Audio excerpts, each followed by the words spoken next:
via our social media handles. Let's take a look at our top stories.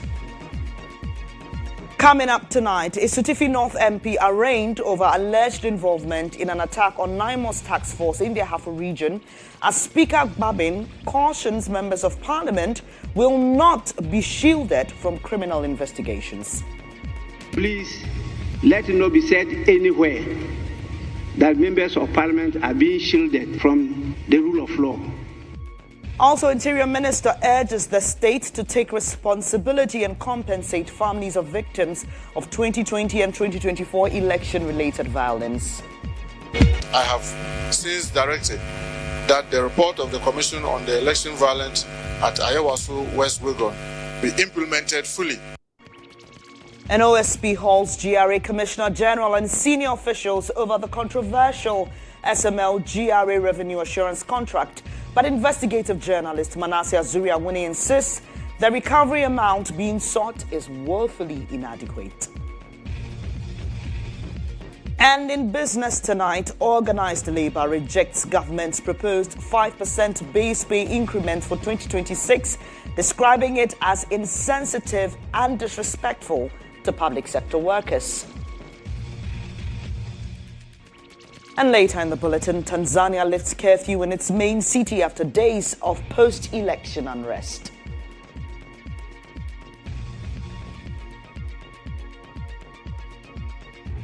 Kindly stay with me. I've got details of these stories and more.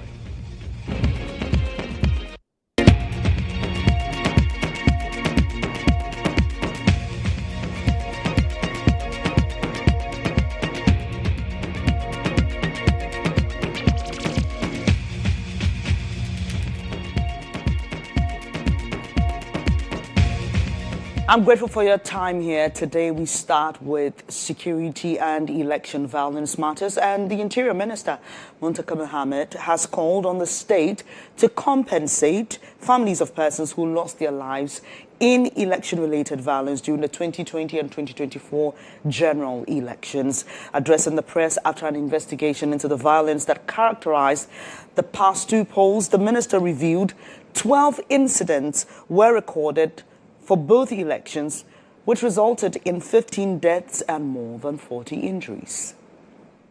The Interior Minister's remarks follow the submission of two reports by the Inspector General of Police, Christian GHOne, to President John Dramani Mahama in response to a government directive to provide a comprehensive update on investigations into election-related violence.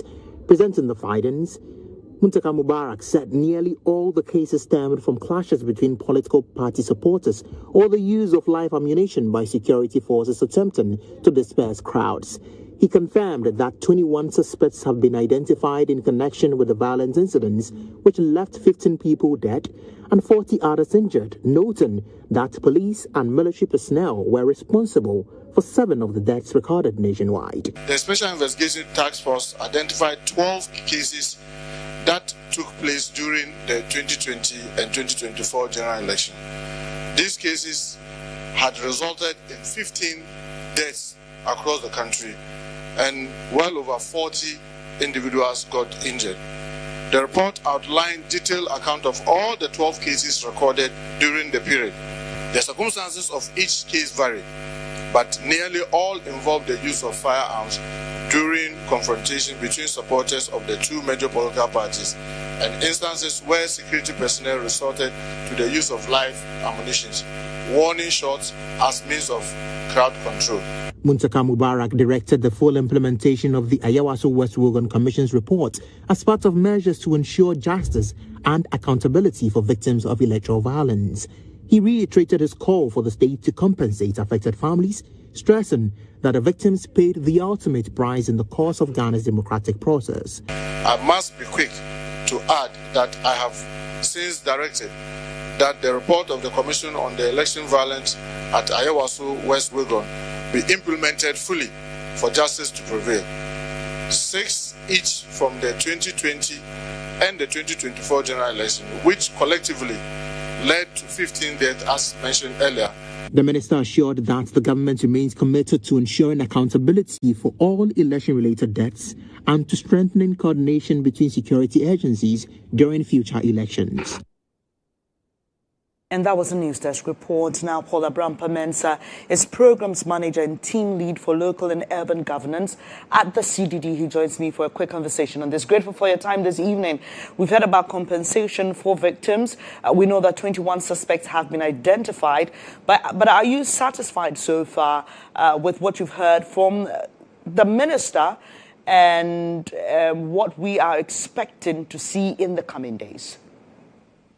Yeah, good evening, and let's take this opportunity to acknowledge the good work that has been started, and some of us have been calling for this over the years. So if you ask me whether I'm satisfied or not, I will say yes and no. Yes, because at least a step has been taken, and of course, for the first time, we have a frank assessment of the situation with reports. I was just doing a quick comparison of the data given by Honorable Muntaka and the one I have on my desk. Both 2020-2024, CDD Ghana, Codeo, and WANEP did a comprehensive election-related violence tracking. So we have almost all the reports that have been issued, including the detailed consequences that the infractions occurred. The difference is the number of death toll for 2024. And of course, yes, we have 5 in our document, but Honorable Mutaka data has 7.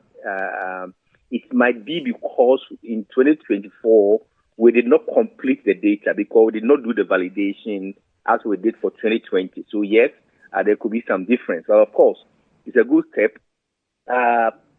Honorable has gone ahead to say we should implement fully the recommendation from the Ayawaso West Wuogon Commission of Inquiry report.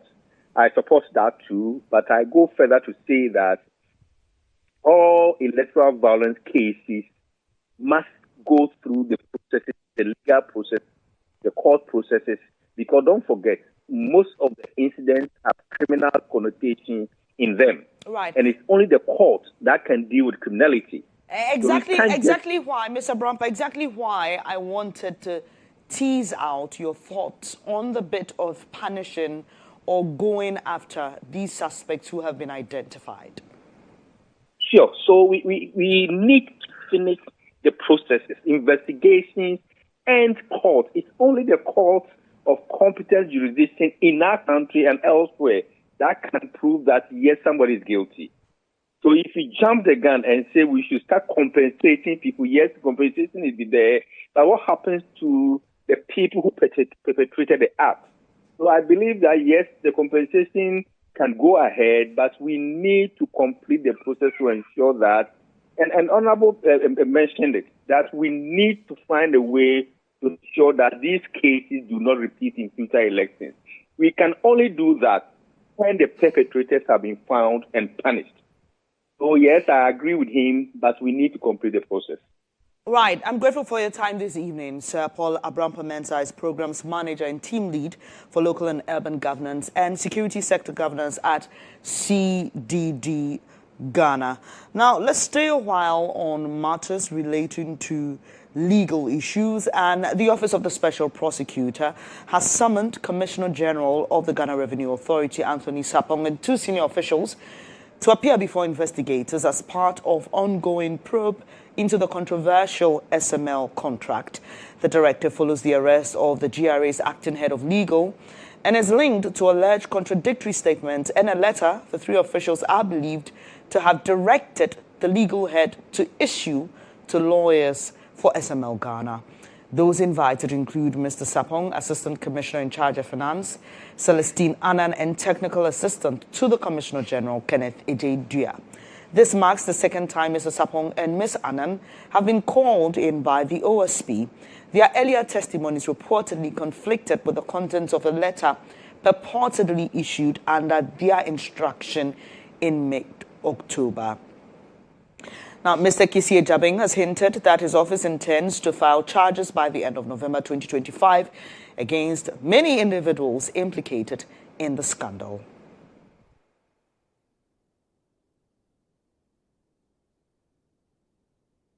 Now, still on corruption and the work of the OSP with regards to the GRA SML revenue assurance contract, investigative journalist Manasseh GHOne has described as woefully inadequate the decision by the OSP to seek the recovery of only 125 million Ghana cedis out of the 1.4 billion Ghana cedis paid to SML, a company he insists did not merit the payment. Speaking on State of Affairs, Manasseh argued that the special prosecutor's probe should not focus solely on public officials involved in the controversial contract. The executive officer could genuinely be considered blameless given the findings of the investigation. The OSP should be telling Ghanaians is, did this deal only emanate from those of the public sector, and that SML officials, especially the CEO of the company, Evans Edusei, is he totally innocent? We're also talking about the amount of money being mentioned here, and it's a bit surprising that we've paid over 1.4 billion to a company that we are told did not deserve to be paid anything, and all we are asking for is only 125 million, which is woefully inadequate. I'm saying this because if you look at the SML contract, they have different categories. Okay. There is the external price verification at the port, and also transaction audit aspect of the contract.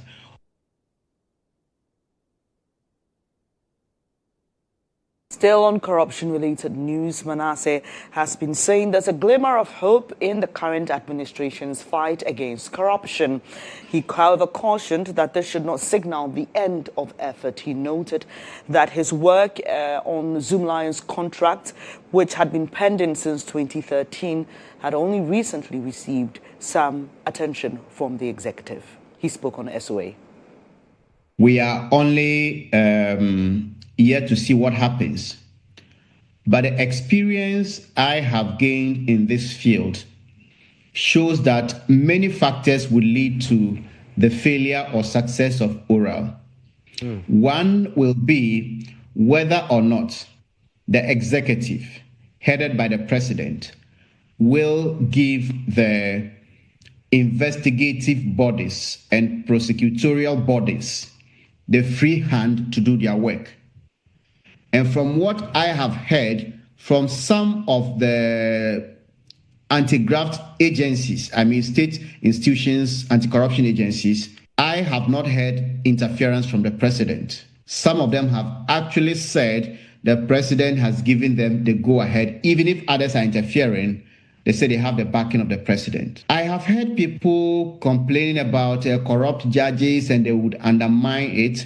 But let me put on record that one of the groups that can also undermine oral is the anti-corruption agencies of the states. They are also possible saboteurs of oral. And I'm saying this because when you want to fight corruption, persons who have stolen millions, hundreds of millions of cedis and dollars have enough money to also bribe. You're watching News Tonight with me, Bernice Lansah. When I return from these messages, I'll be giving you an update on the NIMOS attack and what has been happening with the Esutifi North MP.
Hi there. Thank you so much for staying with me on News Tonight. It's now time to focus on Insight.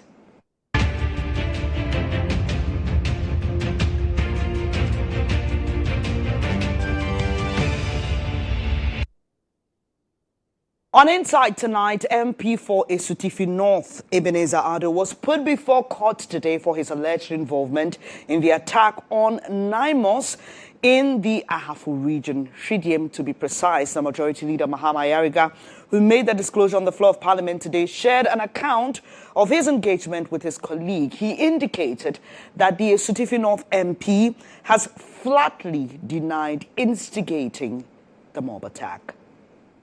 Mr. Speaker, what I know is that the honourable member has flatly denied the allegations made of he instigating some community members against the law enforcement agencies, the military and the police.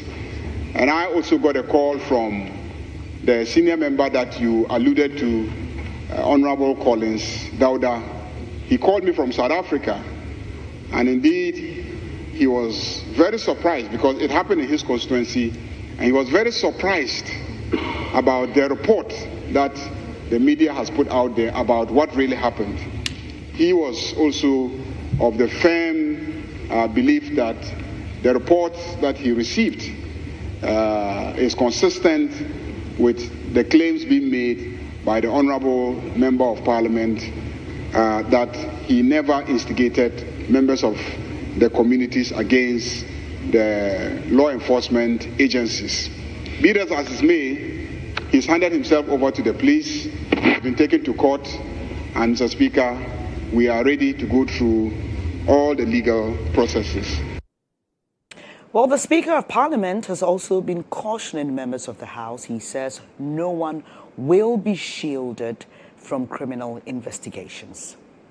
People of Ghana look to this House as a beacon of hope. And it is our collective duty to set a standard that reflects the values of our great nation. Our actions and inactions carry immense power, effect, and impact on Ghanaians and the world at large. I have therefore instructed the Office of the Clerk and the Legal Services Office to provide all the needed support to the investigation by the Ghana Police Service within the framework of the 1992 Constitution, the laws of this country, and the standing orders of the House. I am made to understand that the member has voluntarily submitted himself to the Criminal Investigation Department of Ghana Police to assist in the investigation, as many members have done in other cases under investigation. And so please, let it not be said anywhere that members of Parliament are being shielded from the rule of law. Now, you may be aware of NIMOS's role fighting illegal mining, and they were on assignment when this mob attack happened. Minority Leader Alexander Penyo-Marking has been speaking about the country supporting efforts in ending the environmental crime. Mr. Speaker, the matter you've just raised, Galamsey, is one thing that, for the want of a better word, I must say that we as political leaders, active stakeholders of this democracy, have failed. I was once upon a time the chair of Ghana Water. I saw data for myself, how the country was losing money heavily to treat water because of Galamsey. It is getting worse.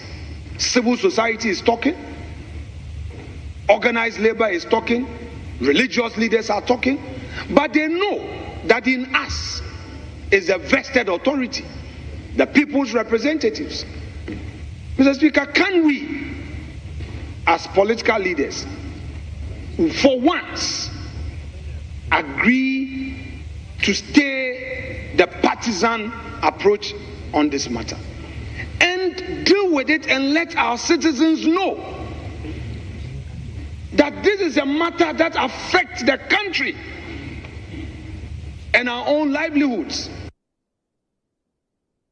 Now, I'm pleased to be engaging, I beg your pardon, coordinator for the environmental pro-group Eco-Conscious Lansah. I'm grateful for your time this evening. And many may think that, you know, this has gone beyond the point where we would continue to entertain a certain kind of approach in dealing with illegal mining. Some have suggested that what we saw, and on our screens right now, we can still see what could have been a really fatal incident.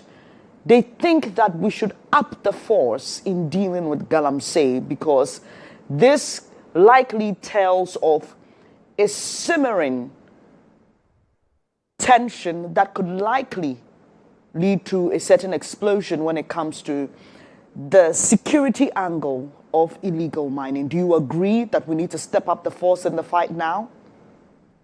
Good evening to you and your listeners. Thank you for having me. Yes, what is happening shows that there's a lot of people are going to lose a lot when illegal mining ends, and therefore there's a lot of fight push that. And we believe that with the necessary and robust action, because you see, so many Ghanaians are being poisoned. 35 million of us are being poisoned. Activities of how many illegal miners.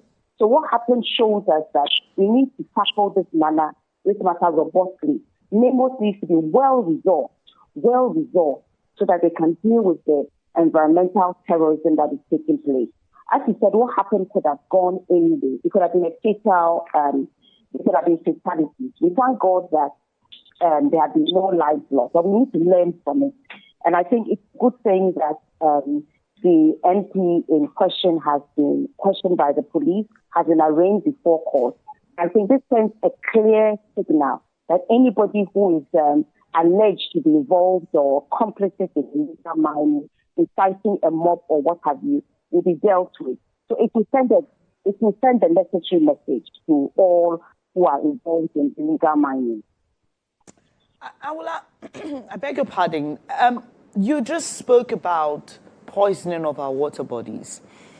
Let's talk about the potential this has in degenerating into something else. And we've already seen it in places like Dollar Power, in places where we have seen whole communities spring up, and we have seen not only environmental degradation, but the existence of related crime. You have called for a state of emergency. The president thinks otherwise.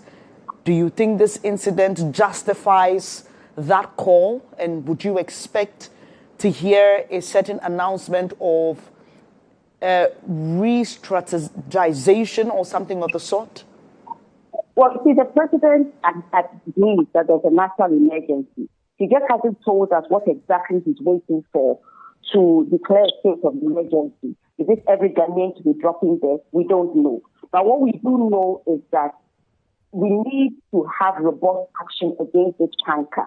It cannot go on. Water bodies being poisoned, rising kidney disease, maternal deaths, deformed babies, our food being poisoned.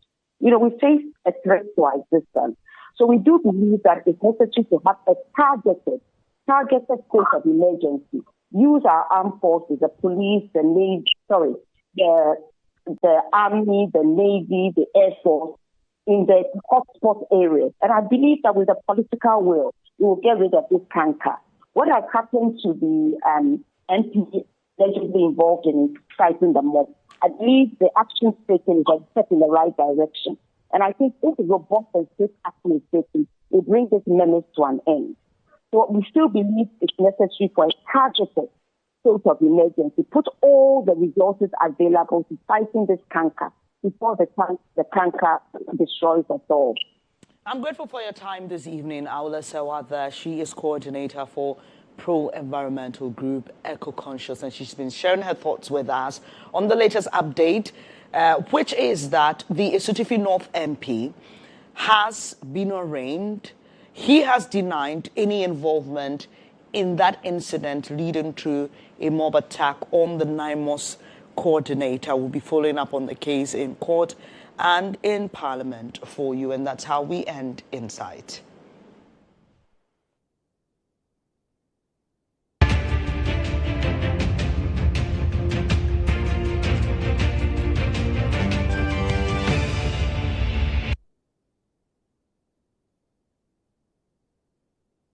Grateful for your time here on News Tonight, and we stay in Parliament but move on to other matters as Majority Leader Mahama Yariga is urging Speaker of Parliament Alban Bagbin to focus on restoring lasting peace in conflict areas in the northern sector of the country before directing his attention to international peace missions such as mediating the Russia-Ukraine conflict.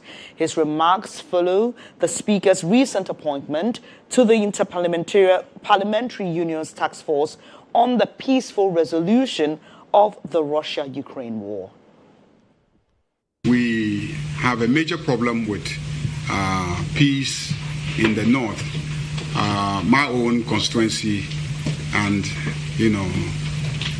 entire half of the region, which covers 6 constituencies, have witnessed major instability the past, several years, and has intensified a bit.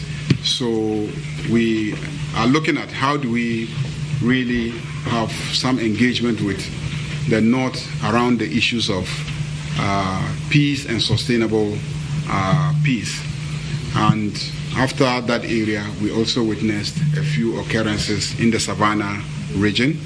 And so we thought that as members of Parliament, and I've had a discussion with the Right Honourable Speaker about this, before he goes to Ukraine, I think he should check his own neighborhood, and then let's see how we can work together to deal with the peace situation in the north.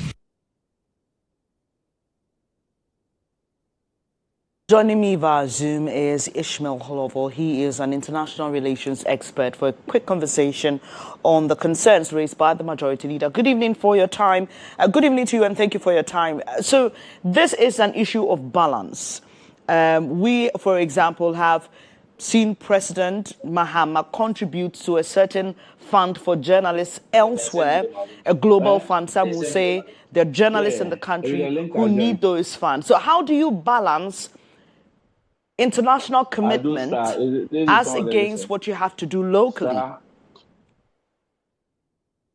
Okay. Hello? Hello, Mr. Lovo, I can hear you. Hello? Yeah. Can you hear me? Yes, I can.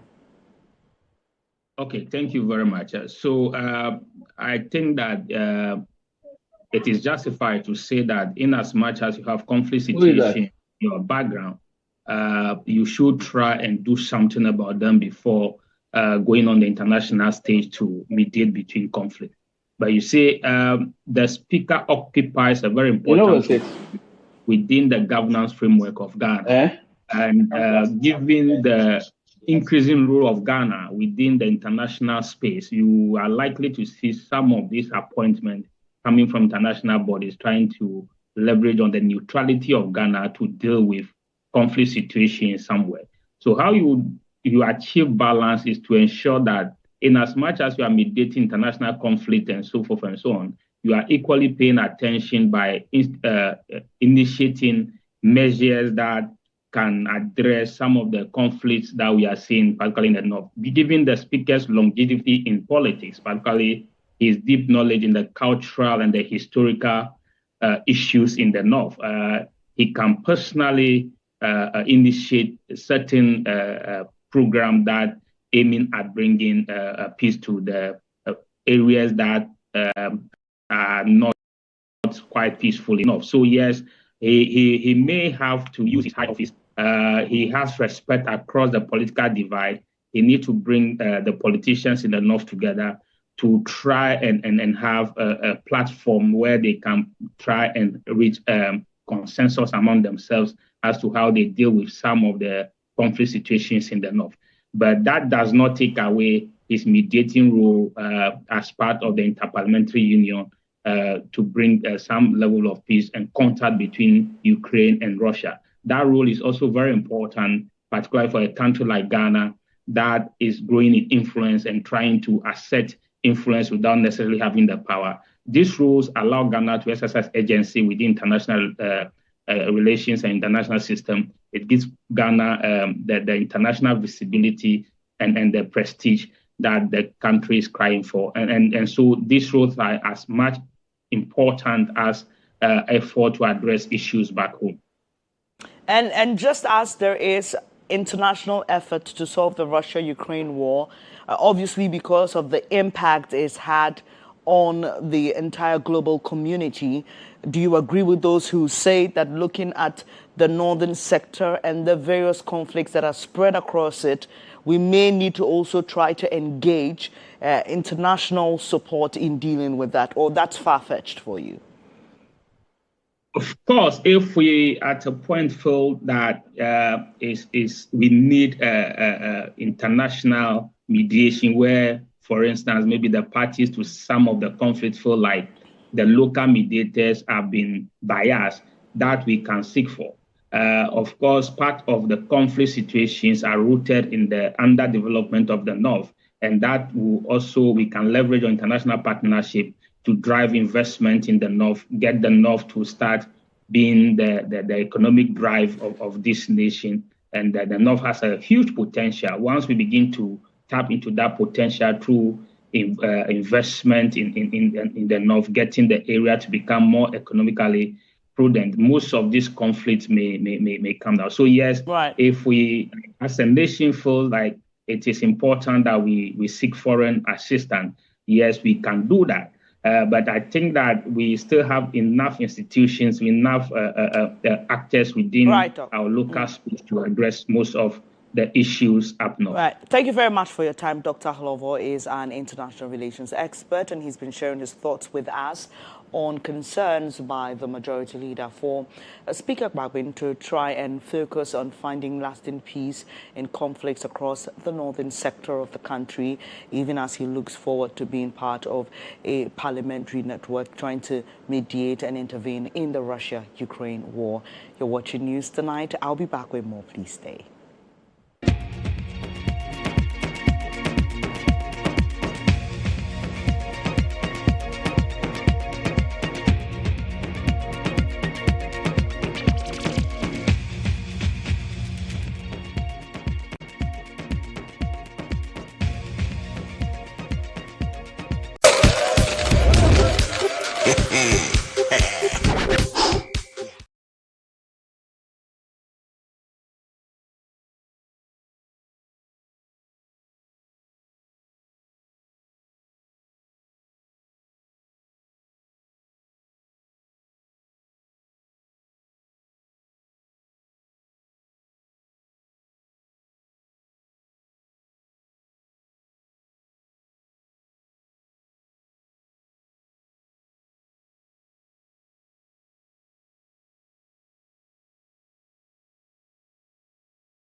Time now to bring you business news, and some aggrieved members of organized labor have rejected government's 5% increase in the 2026 base pay, describing it as a show of disrespect and lack of empathy for the sacrifices of public sector workers.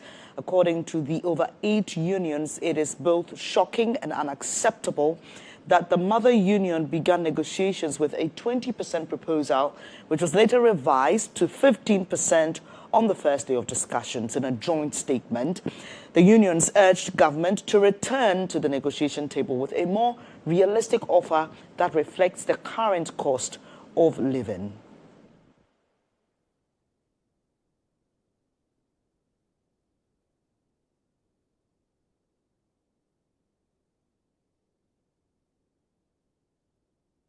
Away from that, the Bank of Ghana has warned mobile loan applications and digital credit service providers operating without a license to regularize their status or face sanctions. In a notice issued on November 3, 2025, the central bank said all unlicensed entities must submit the necessary documentation and meet licensing requirements by June 30, 2026. Failure to comply with this notice, the bank says, will result in appropriate regulatory action. The BOG also announced that effective November 3, 2025, it has begun accepting applications from entities seeking to operate as digital credit service providers.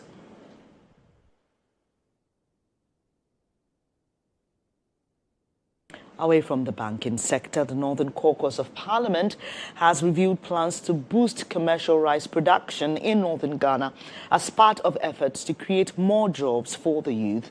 Under the initiative, 6 municipal and district chief executives and selected traditional leaders will be sponsored to Kenya to study the country's successful commercial rice production model. Ghanaian investors will also support a similar trip for caucus members to Vietnam to explore advanced rice processing techniques aimed at improving production capacity and processing standards in the northern sector. They believe this will also attract investment. Majority Leader Mahama Yariga announced the initiative during an engagement with members of the diplomatic corps. The Northern Caucus has invited the 6 municipal and district chief executives, and we're sending them this weekend to Kenya, which also has a huge rice production industry at a very large scale. And they're going to Kenya this weekend, the DCEs, and some chiefs from those locations to study commercial production of rice. And we also, as a caucus, invited some of the importers of rice to try and understand what we can do in the north to have them take the rice from us instead of importing the rice. And the importers are funding us to take, one major chief in each of the regions. So in all, about 5 very senior chiefs to Vietnam to see how they have organized themselves to produce rice and see how we can structure it, and then we can do the off-taking, and they can do the off-taking from us. And on that note, we end the business brief. The Business Brief is brought to you by CompuGhana, passion for technology.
And before we bring you sports news update or news tonight, the National Cybersecurity Authority is calling for an expedited pathway in positioning cybersecurity from basic cyber literacy to advanced professional certification.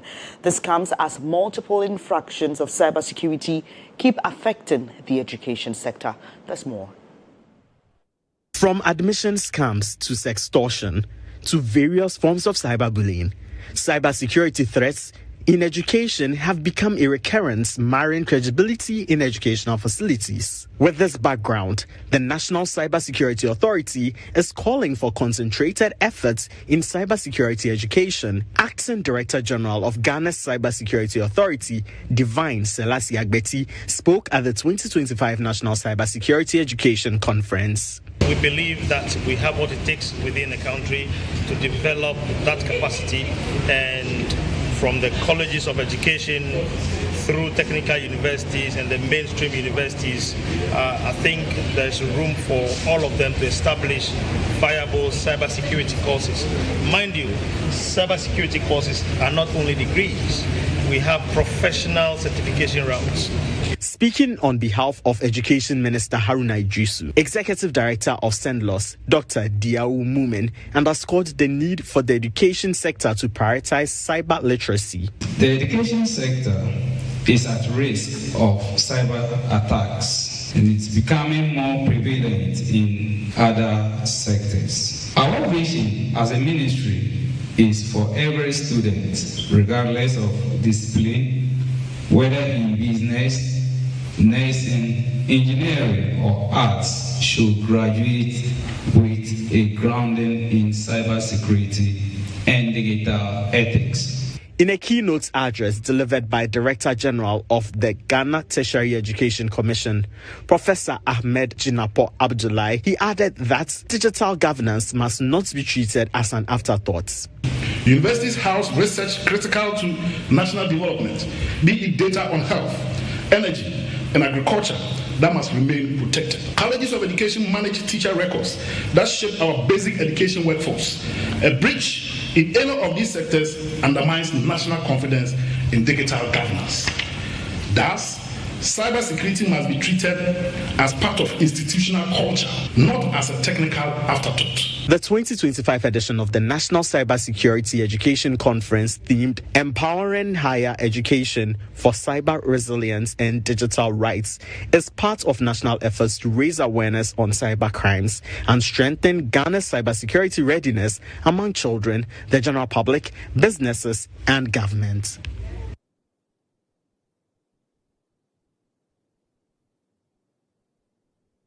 It's now time for sports news updates, and Benjamin Yamwa has the latest.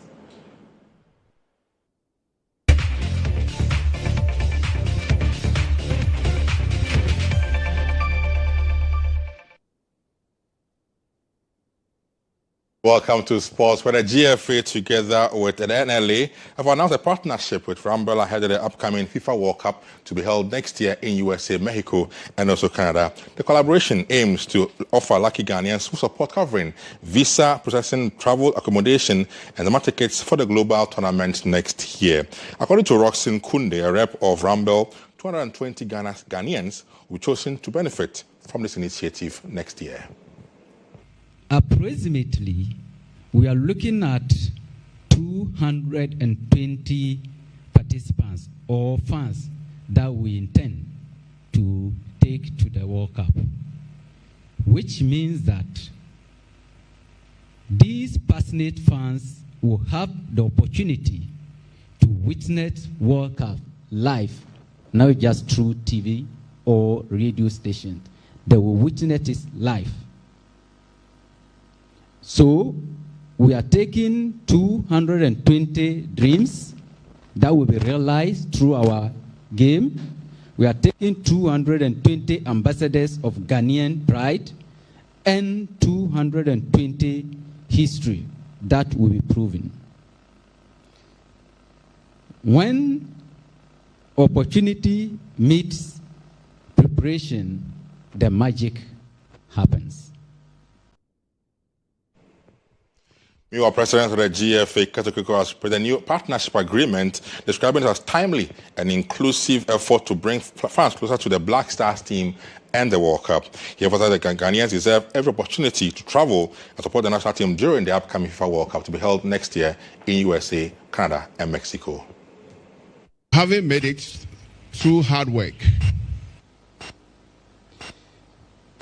having made it through the hard work of the technical team and the playing body, and having ensured that Ghana will be at the Mondial, it's also important for us at the FA to also not to think about ourselves, because I know I'll be there, whether it's rain or shine, but to think about the entire country, Ghana, especially for those of you we call the 12th man, the people who ensure that we have big atmospheres at our stadia. For us to have qualified, we must always remember that we didn't do it alone. We did it with your express support, the express support of Ghanaians, right from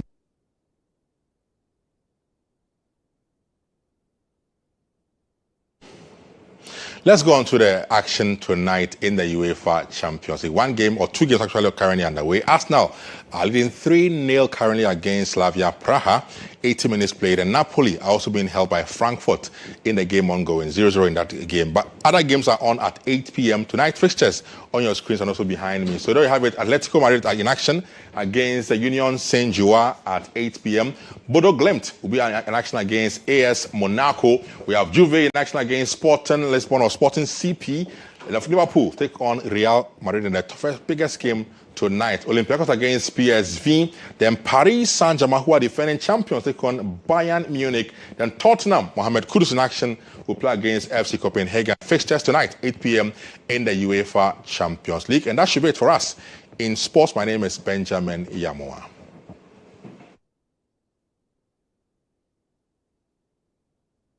Thank you very much, Benjamin Iyamoa, with the latest from the world of sports. It's now time to bring you international news updates.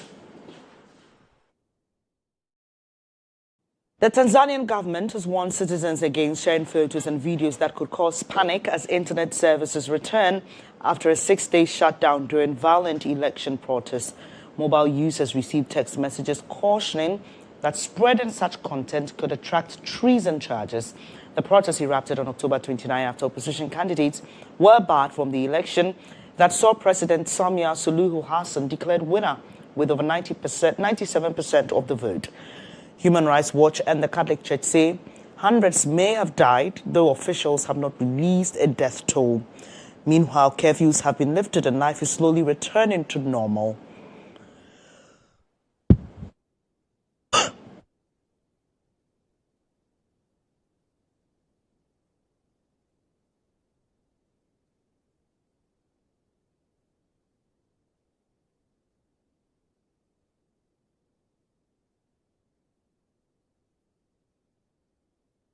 And before I go, a quick update on the Esutifi North MP's appearance at court, and he has been granted bail in the sum of 150,000 cedis by the Circuit Court for his alleged role in the Ahafo incident where the NIMOS team was mobbed. In court on Tuesday, November 4, he appeared on provisional charges including conspiracy to assault a public officer, assault on a public officer, conspiracy to cause unlawful damage, causing unlawful damage, and rioting with weapons. His plea is yet to be taken. He's also being barred from leaving Accra without prior notice to the investigator.